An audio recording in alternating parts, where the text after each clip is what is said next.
Okay, and then we're going to mute everybody else.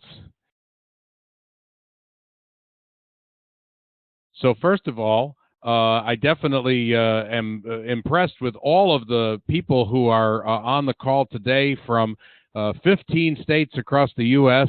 and in Canada and Mexico as well. And we welcome you all, and so glad that you would take the time to be with us today for this marketing seminar. I don't know how many of you have been in the business for a while, but if you went back just a few years ago, marketing was a lot easier than it is today. You know, it was pretty simple to be able to just simply pick a newspaper in your local hometown or advertise on television or cable or just send direct mail or maybe even just putting an ad in the yellow pages like you used to do. But, now, 10 years from now, 10 years from then, things have gotten a lot more complicated. With the introduction of the internet operating in so many different ways than we even thought originally was possible, that now we've got so many different choices. And of course, our audiences have so many more choices that it's much more difficult than ever before to try to figure out how to reach our target audience. And many businesses, especially smaller businesses, are having to cope with the idea of balancing traditional versus digital advertising. Do you shift your advertising, more of your advertising, to digital? Do you stick with the things that you've used for years before? It is certainly very difficult. And of course, the biggest change of all over these last few years is that marketing has changed because of the internet. We know that information is now free to most people, but getting their attention is very expensive. And more than anything else, we know that the customer is in charge of what's happening. And this is a very skeptical group. It's harder to advertise to these audiences than ever before because they really don't have time. If the information that they see online doesn't meet exactly what they're looking for, they're going to move on to someplace else. And also, the type of old-fashioned advertising is what we called it, more like one-way marketing, where you send a message out to somebody telling them what to do, and then they just follow your instructions and do it. That doesn't work anymore on the internet. Now, since the advertiser has complete control, or no control, the advertiser has no control, but the customer has complete control, what happens is if they don't see the information that they're looking for, or the message doesn't seem authentic, they're not going to respond. They're a very difficult audience. They've been well trained now. We have a generation of people who practically only know advertising from what's taking place online. So it is a challenge for all of us. Marketing is really evolving. The platforms and the communication strategies are emerging and evolving rapidly, and we all have to keep up and keep changing to keep up. And really, it's no wonder that we're struggling because there's so many things that we're being asked to do now. I'm sure that most of you are working in some way on your websites, trying to figure out how to do maybe search engine marketing with keywords and backlinks, talking about design work on your websites or maybe on your social media. There's so many things that most businesses have to handle. And the biggest thing is that the rules keep changing. This is a slide that I've been using for a little while now, and it always seems to get a lot of people's attention, especially in the remodeling business. A couple of years ago, Facebook, where it was basically a free service, and we all sort of ran to it because we said, boy, isn't this great? We can reach a whole lot of people who can be our fans and our friends, and we'll be marketing to them, and it won't cost anything at all. And so back in 2013, about 16% of your followers on a Facebook page got to see your posts. But when Facebook had to go public and monetize that going public by selling advertising, they narrowed down the percentage of people that each of our Facebook pages would see. So in 2014, it dropped down to 5%, and then in 2015, it dropped to 1%. And what that meant is that if you had 1,000 followers and 1,000 friends, that now you would only get 10 of them would actually see your posts. So all of a sudden, what we thought was free is no longer, it's no longer effective because we can't reach the numbers of people that we were attracting as friends. So the rules changed, and therefore the strategy changes as a result. And we have to know these things in order to be effective. And I think that in the most recent research data that we saw from about a year ago, is that most marketers are still using social media very strongly, but very few of them still understand whether or not they can measure a specific return on investment for their social media strategy. Only 8% of the people who were surveyed in business were able to say that they strongly agreed that they were getting a strong return on investment for their marketing dollars on social media. And then the question was, how are they measuring it?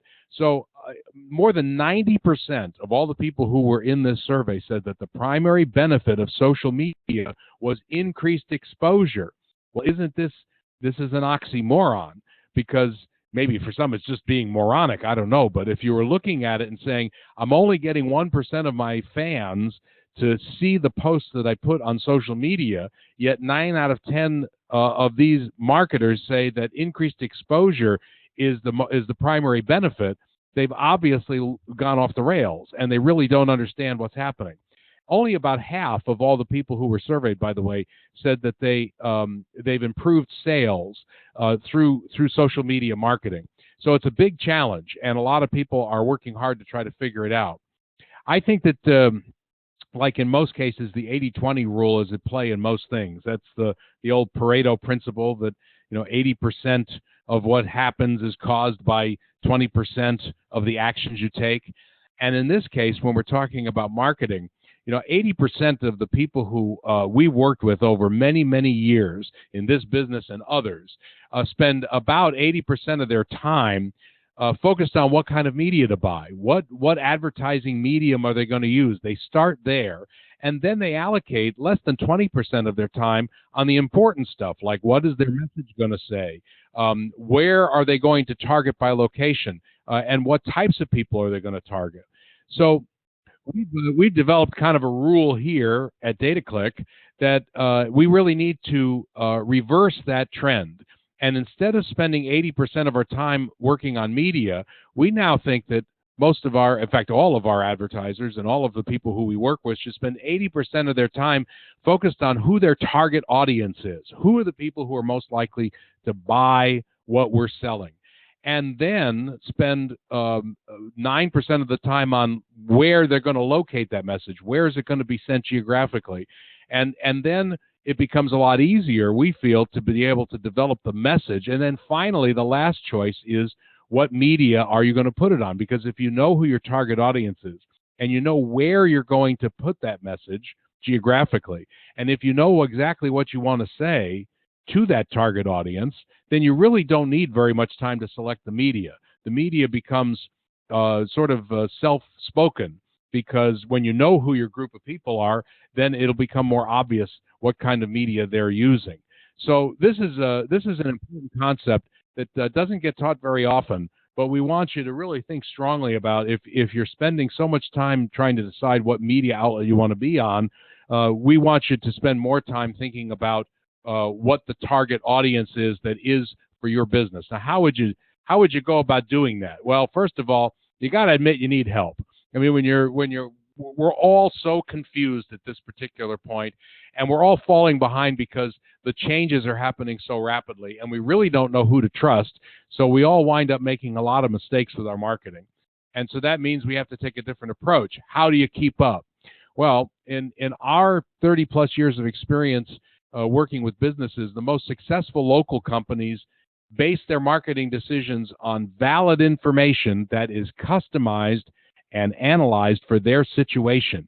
And what do we mean by that? Well, we mean that these are people who know who their best customers are. They understand who they're targeting their product and service for. They know where their best prospects are located. They know what the lifestyles and preferences and habits are of their best customers, and they understand which media they use, so they know how best to reach them. That sounds like a big task, and a long time ago it would have been a big task, but because we've been able to collect so much information over the years, there are a lot of different ways to approach this. So instead of looking at the market as a whole and trying to reach everybody, what we're now talking about doing is focusing on a particular segment of the market. And to do that, there are a lot of different ways that you can approach it. So, for example, you could look at it from the standpoint of what we call geographic research, meaning where are people located? We live in a certain geography. Our territory is defined specifically, and we can market geographically. Then that's one way for us to focus our marketing segment. The other way you could do it is to focus on what, meaning what are people looking for? What specifically in their demographics, if they're a certain age or have certain income levels, that you could target from that way. You can also use behavioral targeting. How do they behave? What is it that they're looking for in their buying cycle specifically? Or you could use psychographic data, which focuses in more on the behaviors and the lifestyles and the habits of people. Now, if you were doing this individually, or you were even just taking one of these segments, you could be missing a lot of information, or you would have to spend a lot of time kind of gathering that information. So about 45 years ago, a bunch of smart marketing people got together and said, why don't we combine all of these different forms of research into one basic package so that you could have everything at your disposal in terms of evaluating who your potential best customers are and how to reach them. So it is a process that was developed that's called lifestyle segmentation research. And basically, this is an analysis of demographic groups that are based on lifestyle characteristics. This particular type of research was created by Experian about 40 years ago. And Experian is one of the 3 credit reporting agencies. So they have all of this data that they've combined with the U.S. Census and other information to be able to take the entire United States and also in other countries and break every household into one of a certain number of categories. In the U.S., that's 71 categories. In Canada right now, I think it's 61 categories. The profiles are created in a similar way. In Mexico, I'm not sure if Experian is in Mexico at this point, but they are in 25 other countries. So the basic process of creating a profile of a household is the same process no matter what country you're in. The descriptions of those specific habits and lifestyles are based on locality, in the local nature of that country. So we know that people in Canada have similar lifestyles to a certain extent to the U.S., but not exactly the same. So if we were looking at Canadian data, it would have the descriptions that talk about what households are like in Canada, whether they're in metropolitan areas or rural areas or whatnot. So in the U.S., we have 71 categories that we are examining, and that every household in the U.S. belongs to one of those 71 categories.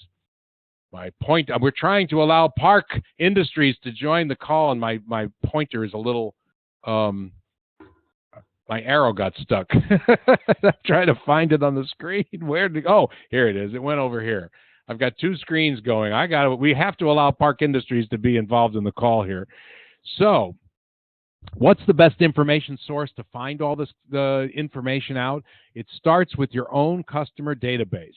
Now, I know that not every business keeps their data in a computer, but if you do, if you've got it where you just collected the name and address of the people who you did business with in the past, that is the basis of all the information that you need to find out everything to know about what your potential is for getting new customers and to understand why they may have chosen you as their vendor of choice, and you would get more insight into who it is you should be going after as prospects. So that database is very important. If you don't have your data in a Excel file or some kind of other CRM system, a customer relationship management system, you should really start to think about doing that, because with that information, all things are possible, and you will gain greater insight into your own business if you have that. Now, of course, the issue is that a lot of us think about, wow, data drives us crazy. Everybody says, let's solve this problem using big data, but none of us have the slightest idea what to do with it. And you're not alone, by the way. Survey that was recently completed said only 6% of businesses have all of their data in one place, meaning one source, one computer system. Many of us have this information scattered over a number of different processes. Some of them might be filed away with a card file, for example, and then maybe part of it is in an Excel spreadsheet and some of it is in the CRM, but it's not combined into all one place. And in our industry, we are not alone in this, that, most industries have a difficult time getting their data organized. So it's an important part to consider as you're moving forward, is to say, do we have a system available? Do we have a computer system, a CRM? Do we have a way to organize and manage our data? Because when you have that, you'll be able to gain greater insights. So here's a look at what the U.S. looks like based on mosaic segmentation, these 71 segments. And all these circles here, if we're looking at them from left to right, we're looking at age. The youngest people are on the left-hand side, and the oldest people are on the right-hand side. And from top to bottom, we're measuring income. So the highest income bubbles or circles are at the top, and the lowest income levels are at the bottom. In between all the squiggly lines that you see here are all the various shadings and differentiations that make all of our different households different. So we could be looking in regard to this to not just age and income, but family status, how many children are in the family, and if so, what ages they are. What's your working job type capacity, white collar or blue collar? What's your educational level? Did you graduate from high school only, or do you have a college degree, a post-college degree? We look at things like behavioral types of households. Are you living in a single-family home? Are you living in a condominium? Do you rent versus own? So that's where all the shadings are, and that's where all the great slight differences make a big difference. And understanding those differences, that you can really get your market targeted. Now, we did, over the years, we've done a lot of projects with home remodeling companies, and especially, people who are in the granite natural stone field and the countertop business. We were fortunate enough a few years ago to do a very large project for a national company, and so we studied people from all over the United States and Canada. And when we broke down these 71 segments and found out who were the best customers for this particular business, we found that there were 4 groups of people who made up the majority of what they called their best customers. And as we looked at these 4, and you take a look at these pictures here, and so, of course, every one of them gets a cute little name. And in this case, in these 4 particular groups, that C11 in the top left is aging of Aquarius, which are baby boomers, which really made me feel old because I didn't think we had gotten to the aging part yet. The next to them, these boomers and boomerangs, those are people who have had children in their household who went off to college, couldn't find a job after they graduated, and they moved back into the house. And then we found this aging in place category. These are people who are nearing retirement age, and they decided that they wanted to stay in the house that they had lived in for many, many years. And so they were good candidates for remodeling. And then that last group over there on the left, that couple says reaping rewards. These are people who retired maybe 10, 12 years ago and moved out of the house where they raised their families and bought another house, usually, single family house or maybe a condominium. And then they got to the point now that they've been in that house 8 to 10 years that they found themselves remodeling that house. So when we looked at all of these people together, we said, what's in common about all of them? Well, all of them are empty nesters except for those boomers and boomerangs. All of these people lived in their homes for more than 15 years. All of these people had, or a very large number of these people, had homes that were between 8 and 28 years old. And we thought that was a pretty significant finding, which we'll talk about in a moment. Most of these people believed in green behavior. They were concerned about the environment, and they practiced what they preached. They liked to go on cruises.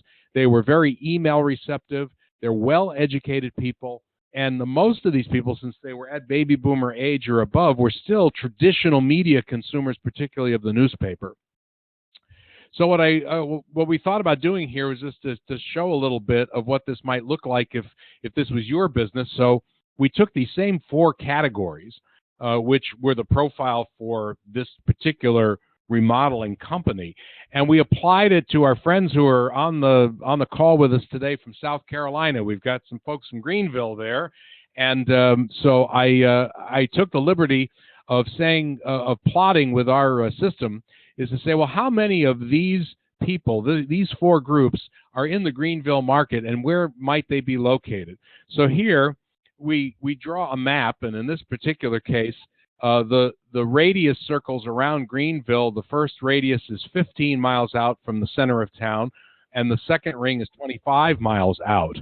So if you can see these little purple dots, purplish dots, you can see this are these J34s, those aging in place people who are retiring now but planning to stay in their homes and really good candidates for remodeling.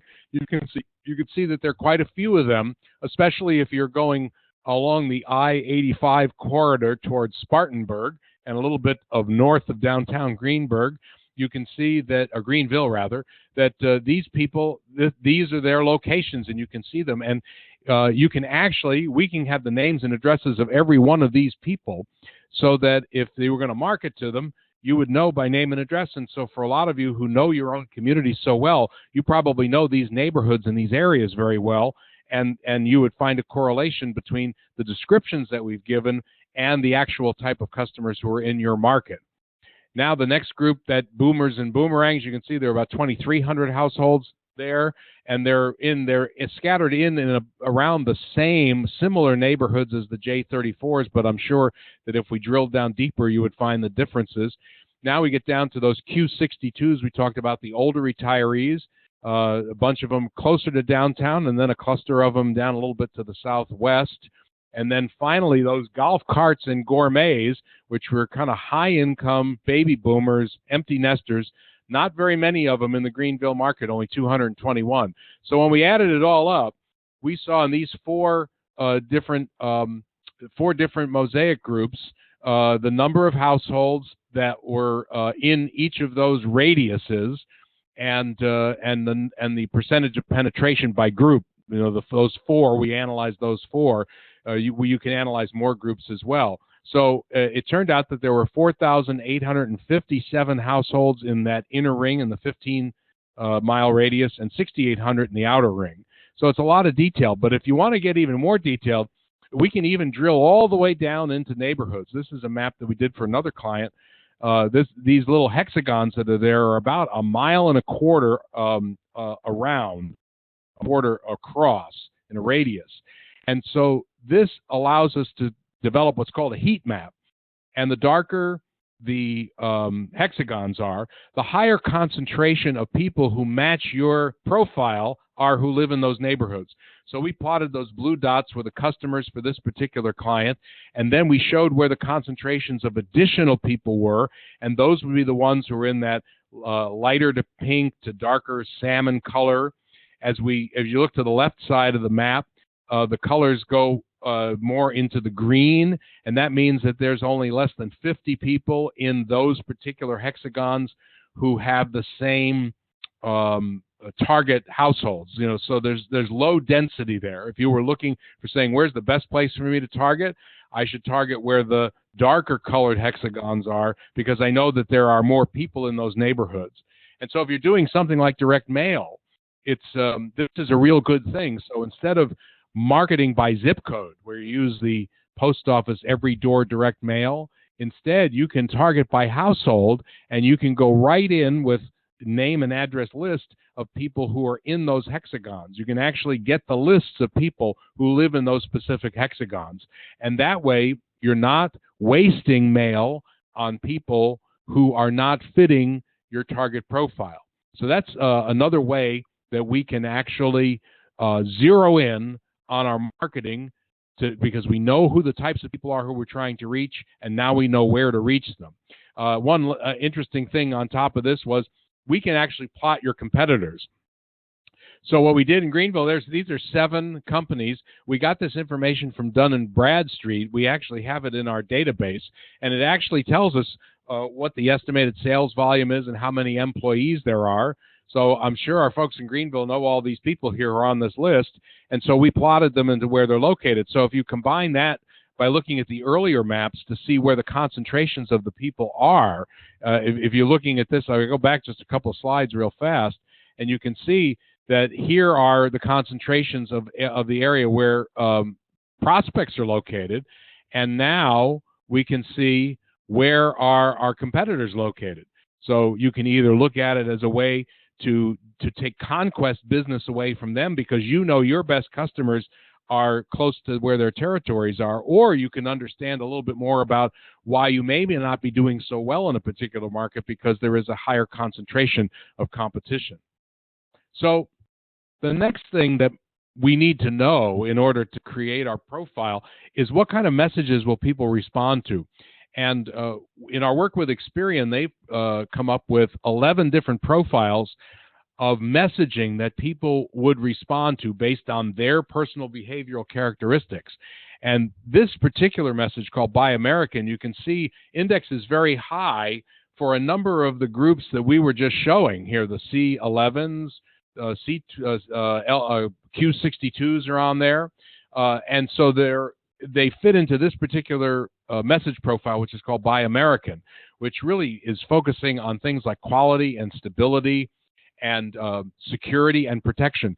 And so for this particular target audience that we have developed here, that's very important to them because they have long-standing habits and deep roots in their community. So it would make a lot of sense that they want to do business with people who are trusted and are known well, and American-made products, obviously, because of the title, make a big difference to them. So we can use this information not only to shape the messaging that we're doing on all media forms. We can change the content of our website. We can change the content of our traditional advertising. We can use this content to develop new advertising in other channels as well. And then we can talk about how might we sell to these people? What would be the best way to sell to them? That we can emphasize American-made products. We can emphasize that we're local. We can use incentive or coupons that would make a big difference to these particular types of prospects. And most importantly, to communicate a value proposition. Now, not everybody will respond to this message, but when you look at your particular customers, you can look at a profile of what messages they respond to. So for a business in Greenville, South Carolina, they respond to one set of messages, and in Southern California, they might respond to a whole different set of messages. But now this takes you away from the old-fashioned cliches that we have all used for so long about our quality and our service, and we've all said those things, and that's one of the problems in our industry is that we don't differentiate ourselves well enough, that we all use those same cliches. We all show those beautiful kitchens of pictures and bathrooms, and we want to be able to show those off, but when we all look the same way, it's very difficult for us to stand out. This messaging model allows you to do that. So we got a question from Valeria in Mexico. How can I have access to those types of databases? We're having a problem on targeting and finding prospects to our database, to get our database, to add to our database. Well, we know how it works in the United States. There are companies, primarily Dun & Bradstreet, which does all of the databasing information on American businesses. They don't have every single business because some are too small and they don't present themselves. I'd be willing to help you, Valeria, to find out whether or not there's any international information in that database called Dun & Bradstreet, or you could look them up, or there might be a similar service in your country that says we need a business-to-business database. We have a database of all of the households in the United States, but those are business to consumers. But I would look first at Dun & Bradstreet, which is the national repository for B2B addresses, and that's where we got the locations of the competitors in Greenville from the Dun & Bradstreet database. So I hope that answers your question for now, and we'll actually do some research later on it to see if there is something similar to that in Mexico. So finally, the last part of it all, those 4 segments that we've been talking about that build a profile, is media responsiveness. So if we now know who our best customers are, and we know where they're located, and we know what kind of messages they respond to, the question is, what kind of media do they consume? And so we have profiles on every one of those segments. and are able to be able to show what types of media are they most likely, most often to use. And in this case, what we do is we plot them on an index level, meaning 100 is average. So in this particular bar graph, anything above 100 is above average, and anything below 100 is below average.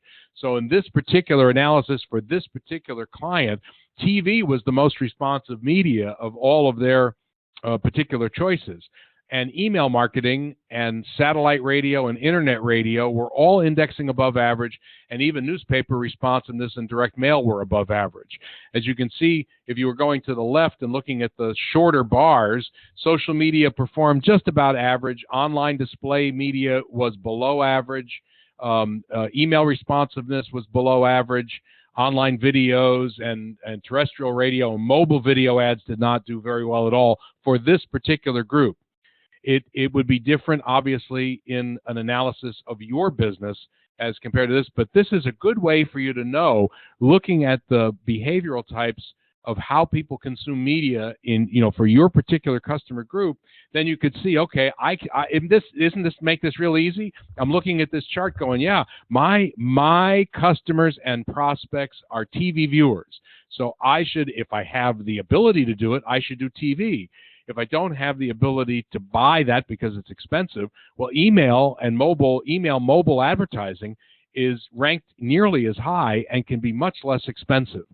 And newspaper, of course, for some of the businesses may be looking at going, hey, it's still effective. It's average. It's not way above average, but for my people, it might actually work. I saw we had another question, Laura. Is that somebody popped up there? Did you see it here? Yeah, from Anna Reed. All right. I'm going to show these just these two other charts very quickly, and then I'm going to do some business-to-business training.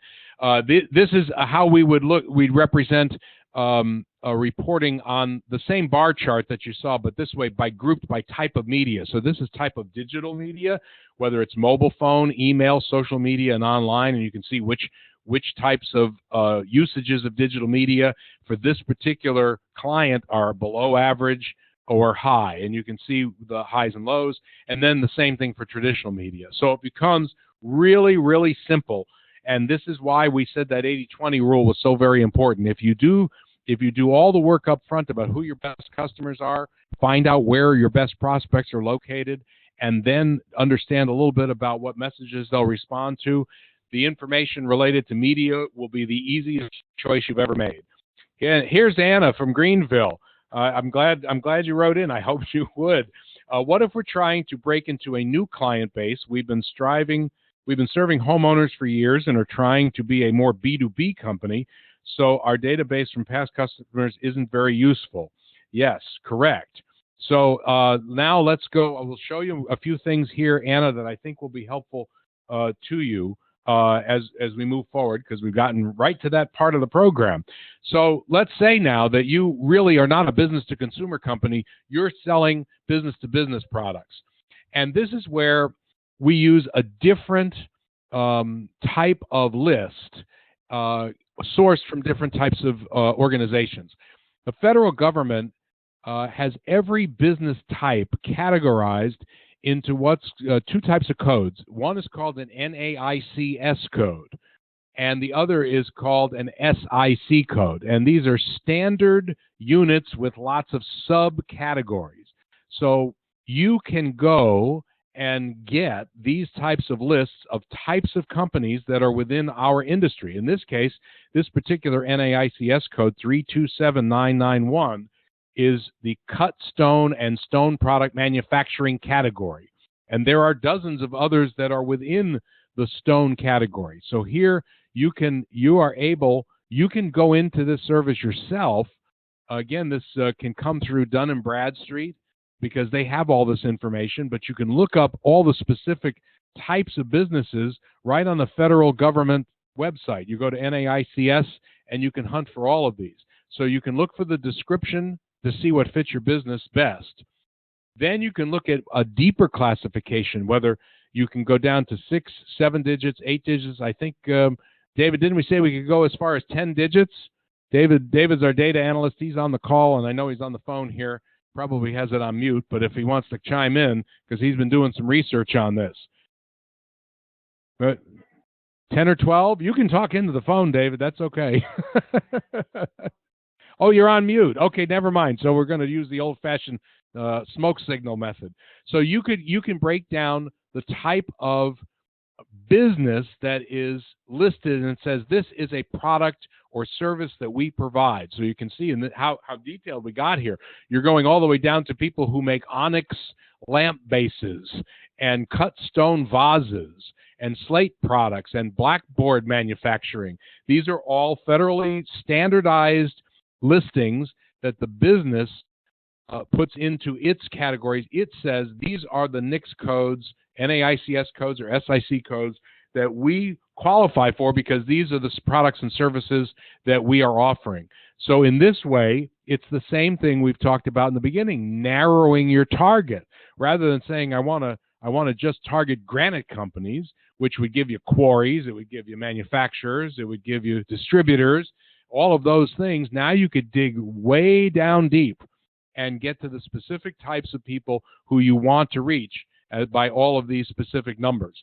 And of course, we could spend days and days and days just digging through all this, so we're going to let you do it instead. But it's very easy to do and is of no charge because you can see this on the federal government website. Now, once you got to something specific, you could use an SIC code that would have a complete description of what this particular code means. And what it means also is that you may not, you looked at a SIC code or a NICS code and said, well, this doesn't exactly fit what I'm talking about. This is how it gives you the description, the cross references, and as important to you, how many businesses are there that they have reviewed that's in the database. So in this case, for this particular SIC code, there are 1,479 companies that have a listing that said this is my SIC code. You can see down there at the bottom, this is the related NAICS code with a different number, and the number of employees that are in the industry in that particular subcategory. So it helps to narrow everything down. And I hope Anna, that starts to put you on a track to be able to answer a question. Takes a little bit of research, but the data is not that expensive to purchase. You can even do it online through the Dun & Bradstreet web portal. I think they developed a sub portal that's under a different name. But if you search DNB or Dun & Bradstreet or Hoover's, which is a company that they merged with a year or two ago, you should be able to get all this information. And so what I would suggest to all of you who are doing this B2B is go on the free site first, write down your NAICS codes and your SIC codes, and then go to the database at Dun & Bradstreet to see what they can give you, and that would actually allow you to provide you with the name, address, contact numbers. That database is pretty detailed, so you should be able to get the name of the chief executive officer or other senior people, maybe a procurement officer or somebody else who's high up, somebody who you want to do business with who's a decision maker. And then they also have what their general annual income is, how many employees they have, so to give you an idea of just what kind of company you want to target. Do you want to target a large business or do you want to target a smaller business? With that information of what their annual revenue is and number of employees tells you whether or not that's a business size that fits what you're looking for. So I hope that was helpful to you. So now really in a short period of time, we're able to show you how to identify your best customers, to know who they are. Not everybody you've done business with is your best customer, but now you know a way to say these people are really my best customers, and to find prospects who look just like them so that you can target efficiently no matter what media you're using. And you now know what messages are related to those lifestyles that you can apply to make your marketing message stand out from all your competitors. And then you can make an easy task of choosing what media they use most often from that profile. So, did you just let me something else, Laura? No, I just you just took it back. Okay, very good. So, you're welcome. So I think that this is a good time for us. We've got a couple of minutes that if maybe we can unmute and see if other people have some questions. Let me see. I can unmute everyone else. Okay. You're all free to talk. You're all free to talk, but hopefully not all at once. So, if there are other questions or interests here of what you've seen, anything we can clarify for you, we'd love to be able to do that. Anything that anybody come to an aha moment about what to do with their own marketing as a result of what you saw this morning? You know what happens when you unmute? They all go mute.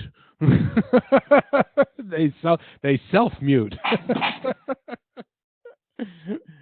So must have either done a really good job or everybody went to sleep. But I know there's here we go. Let's see. Have you done any work for any stone fabricators yet? Yes, many of them over the years. We worked with people all over the United States and Canada, and it's been my very good fortune to have partnered with the Marble Institute 10 years ago and started doing the training. Aaron and I have traveled across the country together more with each other than our own spouses. And Aaron knows where all the great coffee is in every market we've ever been at. And so I've spoken for many years at what started as Stone Expo and is now Tice and Coverings. And I've worked with many fabricators. It's a great business and great opportunities to develop business. The only thing that I think for most of the people who are in our industry is that that a lot of people are so concentrated on getting the work done, running the day-to-day operation, that marketing kind of takes a back seat, and therefore people only kind of listen to, they do the marketing when they have to, or when somebody's pushed them to do it. But to be able to structure an ongoing marketing program based upon real information that they can believe in is something the ones that have done it have been quite successful at it. When I spoke at Coverings, I think in 2008, right before the Great Recession, I actually had an owner of a fabrication company come up to me. He says, "I've been in the business 20 years and I've never had to market, but I'm so desperate I'm even willing to try that." So as soon as we did his report for him and we showed where his best customers were, he recognized all the neighborhoods and he found places where he could actually do work. So it was very helpful to him on that part. Well, let me go ahead and explain a little bit about how some of this might be applied to in your business and how you might be able to go about it. Of course, you can do it yourself, and we work with Experian, one of the 3 credit reporting agencies, which we showed you earlier here in the program. But Experian has a small business portal that allows you to be able to get lists, to be able to get training, to be able to get data of all kinds. And you can go to Experian.com and click on the menu where it says Small Business, and then look at the small business components, and you can buy lists of people. They will actually can get you a report just like what we've shown you. But if you don't feel comfortable doing it yourself, you can have it done for you. We do all this reporting and analysis. We do one-on-one consulting. We do all the lists and the data appends, and we actually do place digital display advertising these days. If you're somewhere in the middle and you're thinking, well, I need to learn more, well, you could learn and train, and we'll help you do that. We're working with Aaron in the Marble Institute Education Training Academy, and we're going to be doing specific marketing training for members. And this will be the beginning, probably one of the first marketing courses that they'll be adding into the system. And what we have is a comprehensive campaign that would help you in all of this, that would allow you to really immerse yourselves in how to actually make a marketing program and a marketing strategy that you can believe in and work on. So in our course, which we're calling the Customer Intelligence Academy, it's a 5-week training course with full tutorials, live weekly webinars, FAQ sessions with fellow students. We have bonus materials that go as a part of it, special discounts for people who participate, a money-back guarantee, and many more extras.